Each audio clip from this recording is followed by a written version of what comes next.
12 dating mistakes and you're making at least three. When I wrote them down, I tried to prioritize them top to bottom from the most important to the least important one. And I really try to juggle here, but let me tell you, each and every one of them are extremely important. And if you're making even one mistake, it will ruin your relationship. So make sure that you watch until the end, see all 12. And also, I want you to put in the comments below which mistakes you've made. And if I missed something, a dating mistake, let me know in the comments below so I can add it to the next video. I'm Coach Paz Goldman, your relationship and breakup coach. And the first thing, not that it's the most important one, but it's the first thing on this list, is dating to marry. Now, I am of the belief, yes, you need to date with the intention of marriage, because I don't like this fuckery and dating just to hook up and this and that. That's just not me. Whatever you're into, this is your choice. But I don't like to play with people's heart. So if I don't have true intentions towards you, I will not be there. This is me. Again, whatever you are, that's perfectly fine. But the problem with dating to marry, while the intention is good and pure, the problem is that there is a lot of pressure. There is a lot of pressure. And I'm going to read to you what I wrote here and I'm going to narrate as we go. So the issue, like I said, it puts pressure on the relationship before it naturally develops. We have the tendency, if I date someone to marry, for example, and this is a mistake that I've made, and I started to treat her like my wife. 3 months into the relationship, that was my ex-girlfriend. 3 months in the relationship, I bought her a house, a car. I told her, quit your job, whatever you're doing. Now, Paz got you. And I paid for everything. I treat her like my wife because I said, I'm going to marry her. This relationship goes somewhere. And I gave her everything way too fast. By the way, all of these mistakes that I'm about to list here, I made all of them. This is how I know how detrimental they are. Now, that just puts a lot of pressure. And lo and behold, just know this was the one who cheated on me. I documented my journey here on Facebook, on YouTube. So if you haven't watched my documentary, it was about a little bit over a year ago, and she was the one who cheated on me after I gave her everything. Now, this is why you don't do that. Not that this was the reason for the cheating. There is many other things, but let's say this didn't contribute to her loyalty, me giving way too much, way too fast. This is just what it is. You can like it or don't, but it doesn't make it any less true. The second thing here is dating with the intention of marry makes you simulate, like I said, and emulate marriage dynamics while you're only dating. And let me tell you, my previous ex, just a few weeks ago, we broke up, which it was a very conscious breakup, not painful like the other one that I had. It was very mature. We did conscious uncoupling. We just realized that we're not on the same page. I don't want to have kids. She wants to have kids. And this is just what it is. Other than that, she was the perfect girl. I still care for her deeply, but in romantic setting, it cannot work because I don't want to deprive her from her desire to have kids and my lack of desire to have kids. I decided, by the way, that I don't want to have kids because I'm of service of so many people. I just don't have a minute. This is not the only reason. There are many other reasons, but I will make a video on why I've decided that I don't want to have kids because I know that many people today they dabble with that. Okay, I'm digressing. So when you date with the intention of marriage, like I said, you are putting a lot of pressure and you emulate and simulate marriage. Now with my ex-girlfriend, like I just said, I did not treat her like my wife. I did everything respectfully, but I didn't like bought her house or told her quit your job or bought her a car and pay her rent and everything. I mean, I paid her rent a few times, but not all the time. And it wasn't like that. It wasn't like that. Now, I'm telling you this because I know that many of the people on my channel here, you're good men. You're wealthy men. And money is not a problem. But when you simulate a relationship dynamic like it's a marriage, then you overgive. When you overgive, you think it's good. And she might think it's good at the beginning, but save it. Save it when you're married. Pour everything into her. And this is what this is my intention also when you're my wife, everything, absolutely everything. But when you're dating, it needs to stay, you need to realize that you cannot give everything right off the bat. That's my take on when you are dating to marry. You put a lot of pressure at the beginning, and it destroys, for me, destroy the foundation. It just destroys the foundation of getting to know each other, individuation, also at the earlier stages of the relationship, where the person that comes into your life, the person is not immediately integrating into your life like they are your spouse or your like wife or husband. It takes time for the relationship to mature naturally. If it's not maturing naturally, then it's not good. It's not good and it's not healthy at all. The consequences, like I already mentioned, it can cause you to ignore red flags just to fit the person into your life, into your ideal future. Because if I see someone, let's get this, if you start dating and you say, I'm dating to marry, and your partner says, I'm dating to marry, now you're starting to ignore red flags because you said, as a wife, I'll let it slide. As a husband, it's okay. But as you get to know each other, just understand this is where you set the foundation and you don't let things slide like that. Maybe in a marriage, with kids or whatever, the dynamic change, but the foundation always stay the same. This is why dating to marry can be detrimental. That's just my advice for you guys. Of course, you can take it or not. It's all good. I'm not offended by it. But I don't want you to just reject the idea altogether. You know what? Let's just do this. Let's make an agreement. Don't accept what I say. Don't reject it either. Just consider and see if it fits you. If it fits you, great. If it doesn't, toss it. You don't have to. But just don't make this mistake. Okay. Okay, so what to do instead? You need to focus on building a strong foundation. First, let commitment develop naturally through shared experiences and emotional connection. It will come. It will arrive. It will arrive. When you're together with someone, naturally the relationship evolves. It's natural occurrence. It evolves. So let it. Don't push and don't pressure into it. Number two, thinking a relationship will make you happy.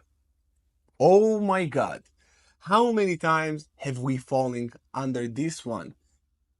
Having maybe going through a rough patch in our life and saying, a relationship can make me happy, because when you get to know a new person, you're infatuated. And it's so nice. You feel so good. All this love chemical. It's beautiful. And you kind of like forgetting about your problems. But your problems are still there. And it's not going away. So you're just deceived to believe that this relationship makes you happy. And then this is how you start developing a codependent relationship. Welcome to a codependent relationship where your happiness is dependent on the other person. And other people have their own moods, have their own life. And when you're depending on them, it's like the saying, happy wife, happy life. So if your wife is not happy, if your spouse is not happy, or the person you're dating with is not happy, and you let it affect you to the degree that it's debilitating you, there you go. There you go. That is not healthy. So you need to be happy within yourself. You need to work on you. You need to individuate. And I made a video, revisit my channel, watch the video about individuation, how you need to fall in love with yourself and knowing who you are, regardless to a partner, going to a relationship because you have a lot to give, not a lot to take. Because if you think that a relationship will make you happy, you're there to take. It means you don't bring happiness. You demand happiness from the relationship. And would you like to date someone who comes into the relationship thinking that the relationship will make them happy, and they don't bring this bag of joy with them? They just bring a bag of baggage, a bag of shit with them, and expect you to bring the joy? Just think about it. Would you like to date someone like that? Of course not. So why would you bring that? And this is where the saying goes, Be the change you want to see. Be the person you want to date.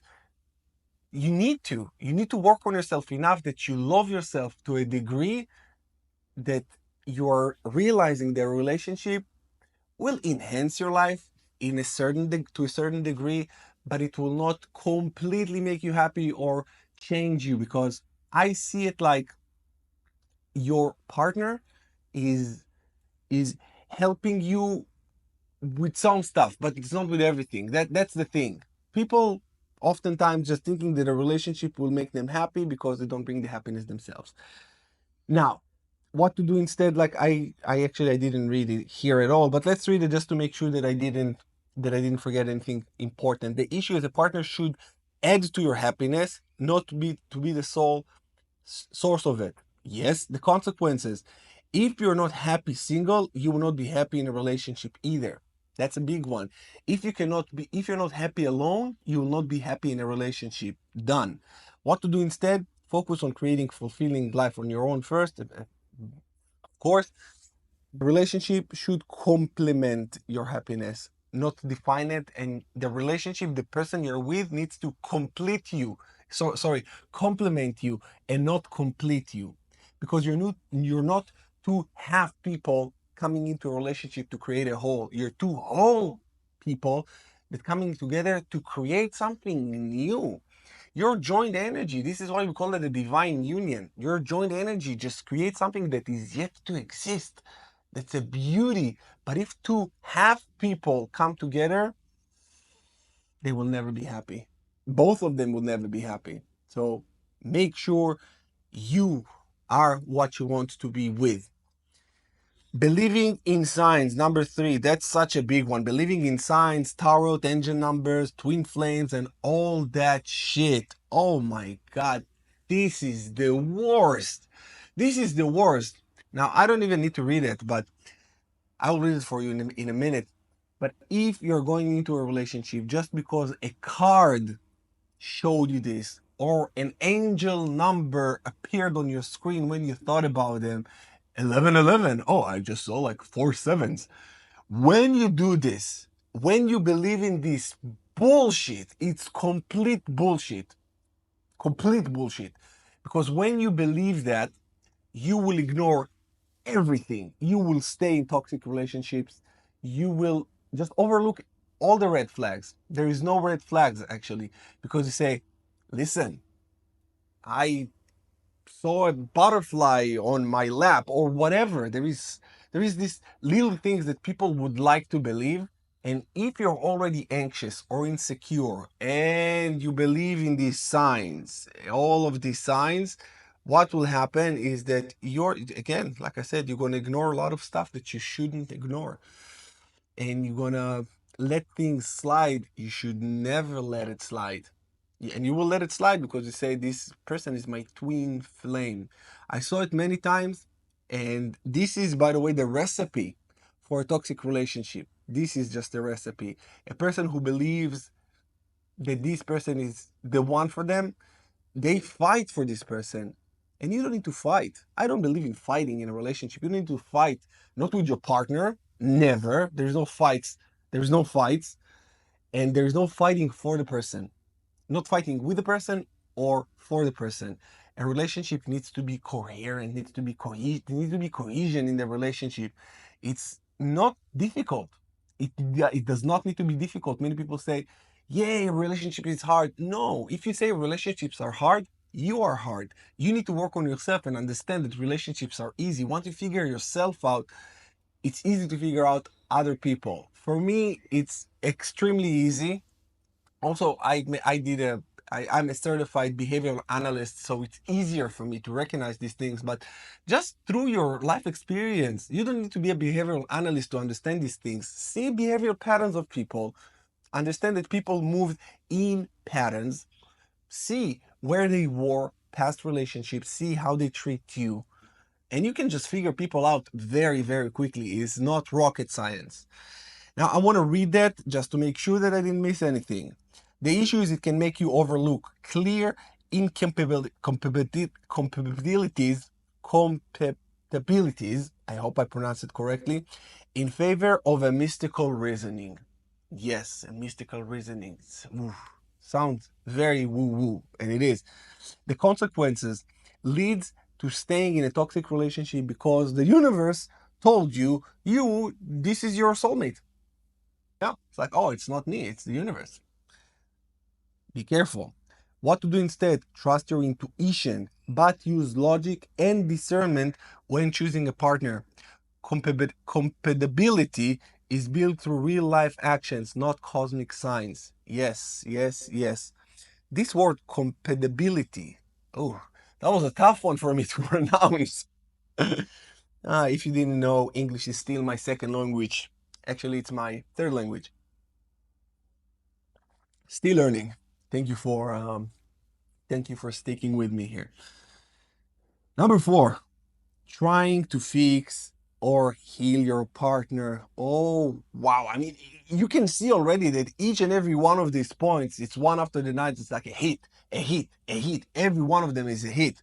Trying to fix your partner in the relationship sphere, especially the men's sphere, we have a name for it. You girls are not going to like it. You're actually going to hate it. But we call it a guy who tries to save a woman. We call it Captain Save a Hoe because he's trying to save her. I know that more mellow word to pronounce, to say it, it's damsel in distress. There is many ways to say it, but I just wanna fill you in on the lingo on how people say it, especially in the men's sphere. I don't really like when people say it because she's not a hoe and don't need to save her. But this is just what we say. So don't get butthurt over that. The issue here is that love can't replace therapy or personal growth. By the way, it's both for men and women. A woman that's trying to fix the man, nothing can fix a man that don't want to be fixed, and nothing can fix a woman that don't want to be fixed. People need to come into a relationship when they're healed enough, not broken and hoping, like we talked about in number 2 here, that the relationship will make you happy, or should I say, the relationship will fix you. You need to be healed 80% when you start dating. The other 15% you heal in the relationship, but you heal enough. You don't come with a baggage, and you can recognize people that come with the baggage. You see how they talk about their ex. You see, it's not that hard. And I made a lot of videos about spotting and seeing where people are emotionally after a breakup, so you realize that you don't date someone who just got broken up with or broke up with their partner, or maybe they're even married or have fucking a different family and they're just cheating with you. So make sure, if you want to watch, revisit my channel and watch these videos, but realize that you cannot fix your partner. You cannot. Don't even try. People need to want to fix themselves, and you don't need an after school project. I believe that you're busy enough and you got a life. And if you don't have a life, get a life. So you don't need to get a partner to fix. This is not a fun thing to do. And also, it's an impossible task because you cannot control people. They can control themselves. Don't fall in love with potential. And I think I wrote it down. Yeah, number 6, dating for someone for their potential. You can't. If you date someone because you see the potential or you want to see the good in them, which I wrote it as well, you overlook a lot of stuff. Now, the consequences of this here, you are not responsible for someone else's emotional wounds. And what you need to do is support their growth. You can support their growth, but understand that they must do the work themselves. Choose partners who are already emotionally healthy. That's the what I wanted to say. The conclusion. Let's go to number 6 and then maybe move to number 5 again, because it correlates. Dating with someone for the potential. The issue is falling in love with who they could be instead of who they actually are. That's such a huge pitfall when you are seeing someone who said, oh, if they would be more emotionally available, if they wouldn't do this, if they do that, they would be perfect. But if this is not who they are, and you want to slap this labeling on them because you do want to see the good in them and you do want this to work because this is the person in front of you, but you got to realize who is really in front of you and not who you want and wish them to be. If you wish them to be different, you don't like them for who they are. And I say it all the time. I rather you hate me for who I am than love me for who I am not. Because if you love a person for who they are not, who do you really love? You love what? An illusion. And this is not the truth. An illusion of a person. And this makes you delusional. So don't be delusional. Ground yourself and see things for what they are. People always show you who they are with their actions. Remember that people never fail with their actions. They always show you who they are. With actions, yeah.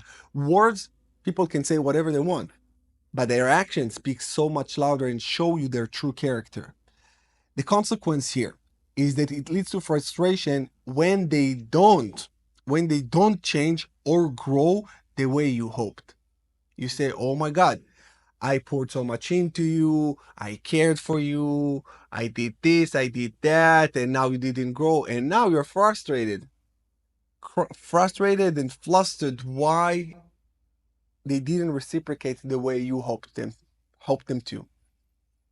But this is their fault, or this is your responsibility to take responsibility and say, I will just not do it again, because you realize people that cannot change if they don't want to deep inside, they need to want that. Number 3 here, it's what to do instead. Accept people as they are in the present. If they never change, you need to say to yourself, if this person never change, would I still want to be with them? Would I still be okay with who they are? And this is where you will get a lot of answers. Would you still want to be with them? Yeah, exactly. Number 5, wanting to see the good in them at any cost. It's basically the same of what I just talked. When you want to see the good in a person, you overlook all the other stuff. Number 7, moving in too fast. Oh my God, this is horrible. When you move in too fast, I see many people moving too fast for financial reasons, mostly, or very anxious attachment style, that they just have to have this person around them all the time. And moving in together, that's by the way, that's the worst thing that you can do early on. Never moving together less than a year. Even then, it's so complex. But for the sake of the video and keep it short, moving in too fast, it's a hell no. The issue is living together requires emotional, financial, and lifestyle compatibility, which takes time to assess. You can't get to know a person when you live together with a person. The mystery is gone, and it destroyed the foundation of the relationship. You think it will strengthen it, but it will not, because you probably spent few weekends with them and you said, oh my God, waking up with you, it's so amazing, I want this all the time. But guess what, over time it wears off, and it's not staying like that all the time. The flame fades, especially if you do it too quickly and you didn't set a foundation, an strong emotional foundation, and actual love. It will wear off just like that, and the relationship has been dissolved. Now you're seeing it again. Yep. The consequences, I just want to read it. Can make breakup. Oh, that's a big one. It can make a breakup feel like divorce, even if you weren't truly compatible. Because when you live together, there is something very bonding and very serious about moving in together. And when a breakup happens after moving in too fast, it feels like a divorce. And it's even worse, it just sucks. What to do instead? You need to spend at least a year get to know each other, at least. Or, very deeply before considering moving in. Discuss finances, boundaries, and long-term goals first. You gotta know this person. Less than a year, you let the person live with you. This it doesn't for me it doesn't make sense, and I know that this is why relationship ends. This is one of the main reasons. And let me know in the comments below if you moved in too fast with a person and how that turned out for you. Let us know in the comments, because I want you to let us know in the comments for other people to see that this is real. This is real. And if any of the things that I'm mentioning here hits you and happened for you, tell people to be aware of that as well. Because this channel is informative. I want to inform you, and you guys Make this channel what it is, also with your comments and your own wisdom. So share wisdom in the comments below. Let people know, listen, I've did this, I've done that. Don't do this, don't do that. We are here to warn each other. We're here to grow together and not repeat mistakes that we made in the past. Number 8. Oof. I feel like I'm doing oof for each and every one of them, but saying I love you less than 6 months. It's fast. How can you love someone that you barely know? When people say I love you after 2, 3 months, it's like, okay. Watch my limerence video. I made a video about limerence, and this is a love addiction. A grounded, strong person, whether you're female or male, you can't fall in love less than 6 months. You can't fall in love with a person. It's impossible for your chemical and nervous system to fall in love with a person, because when you're strong and grounded, you are also very protective of your heart, and you're not getting attached too easily and too quickly. The person needs to earn your love, and saying that, and earn your love, it takes time. It's not happening like that. The issue is infatuation can be mistaken for love early on. This is limerence. Consequences: emotional intensity doesn't always equal long-term compatibility. It's just not. And what to do instead is take the time to see how they handle conflict, stress, a real life situation before declaring love. And I would even say you can wait a year to say I love you, because it takes about a year to get to know, truly get to know a person, because you get to know a person in their entire, you get to know the person in their in an entire season of their life, the person's life. And a season is it's 1 year, because you see important dates, if they lost someone, you see how they handle holidays and all that stuff. Because a year, it's a huge segment of a person's life where you can really get to know them. Number 9, prioritizing physical intimacy over emotional connection. Sex will not get you love. That's for I can say it more for the females out there. Sex will not get you love. It's not. It might get you validation, but it's not going to get you love. If you're sexually intimate with a partner early, very, very early on, he will not respect that. Whatever he said, just don't believe that. It's like, oh no, I don't care. He cares. But if you are intimate very early on, it's just not good.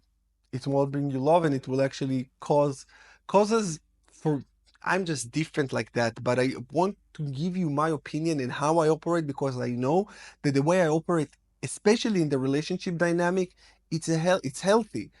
It's not sleeping around fast. It's not saying I love you, moving in too fast. It's things that I've learned throughout my 39 years of living. I made so many mistakes. This is why I don't want you to make the same ones. Now, the issue is can create a false sense of closeness without true compatibility.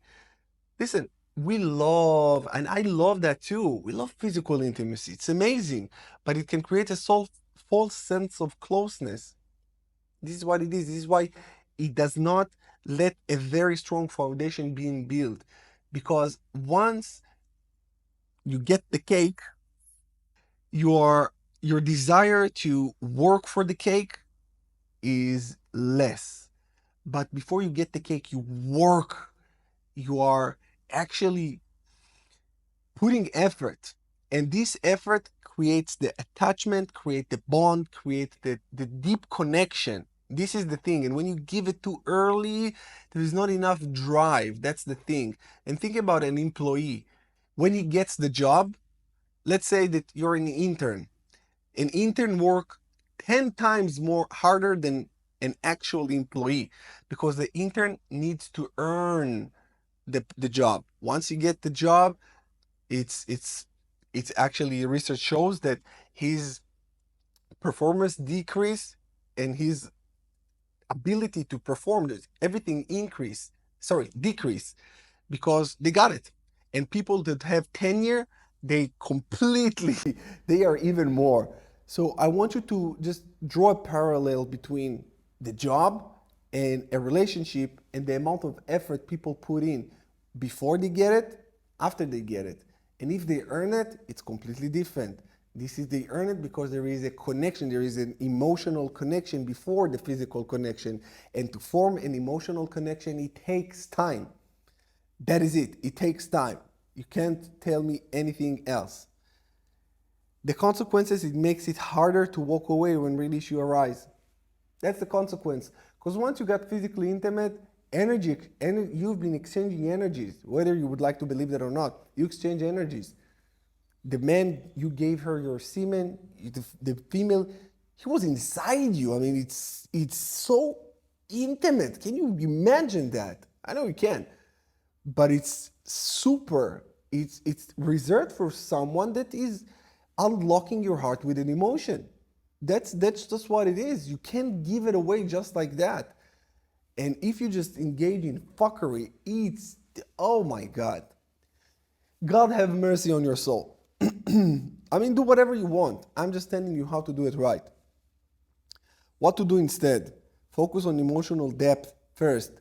Build trust, communication, and shared goals before prioritizing physical connection.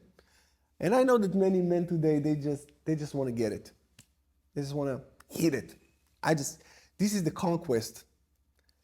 But this is the weak man. If you just want to get it, you're a very weak man because you are emotional and physical more than intellectual and spiritual, which this is how you truly have a deep, meaningful relationship. But again, if you just want to hook up, you don't even need to watch this video. Number 10, over-investing too soon. Done that, guilty of it as well. Like I said, I'm guilty of all of them.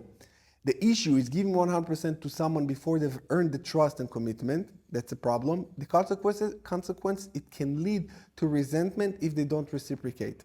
It will lead to resentment if they don't reciprocate.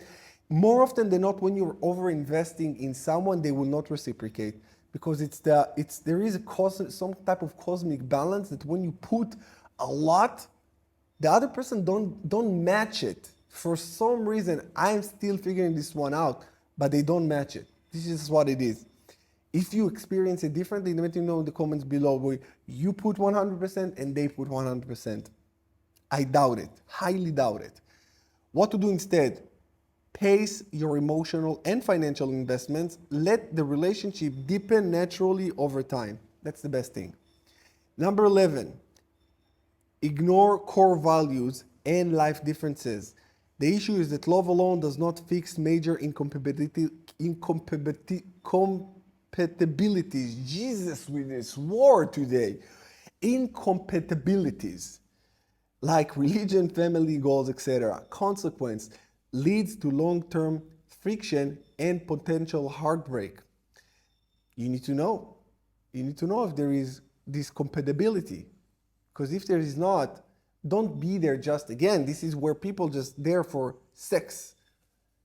And there is a lot of sex, and then the connection starts to get deep because you spend more time with the person, but in actuality, you don't share values and goals and nothing, and the lifestyle is different, and that's it. Then you're just not compatible, but you already invested a lot of time and energy, exchange of energy through physical connection with this person, that it makes it so hard to leave, and then you're heartbroken again, and you watch Coach Paz heartbreak videos because you're broken now.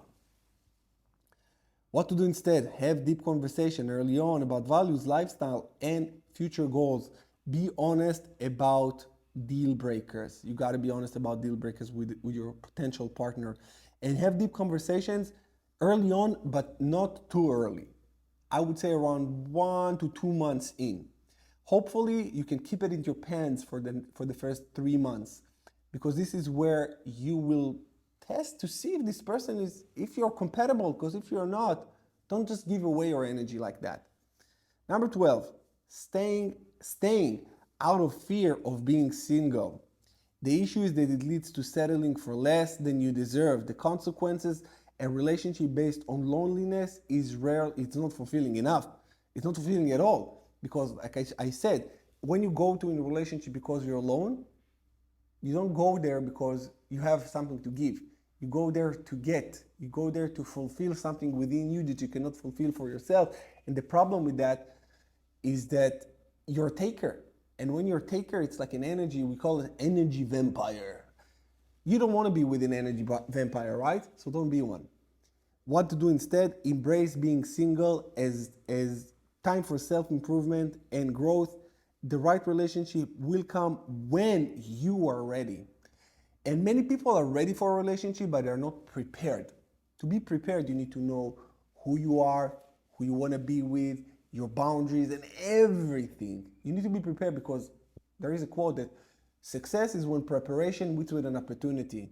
And a great relationship is formed when you are prepared for that. You're prepared, and the person just comes along. This is the opportunity, and this is how you form a bond. With that said, you guys, I hope this video helped you to understand the pitfalls, the mistakes that many people make. And if you make one of them, you're pretty much fucked. So make sure you don't make these mistakes. Take care of yourself first. Know who you are, what you want. Because when you know who you are and what you want and what you don't want, and you learn emotional resiliency, emotional strength, and you don't need external physical validation or anything else from no one, and you truly come to a relationship, to a divine union from a place of I got a lot to give, not I got a lot to take, not from a want, not from a need, I need you. No, I want you. And if you'll be here, that's cool. If you're not, that's cool as well. You gotta be okay with that, both men and women. I talk to both of you. Now, if you need help with that, click the link in the description below to book a one-on-one call with me where I can show you exactly how to do it and become the best and beast version of yourself. Love you guys. I'll see you again in the next one.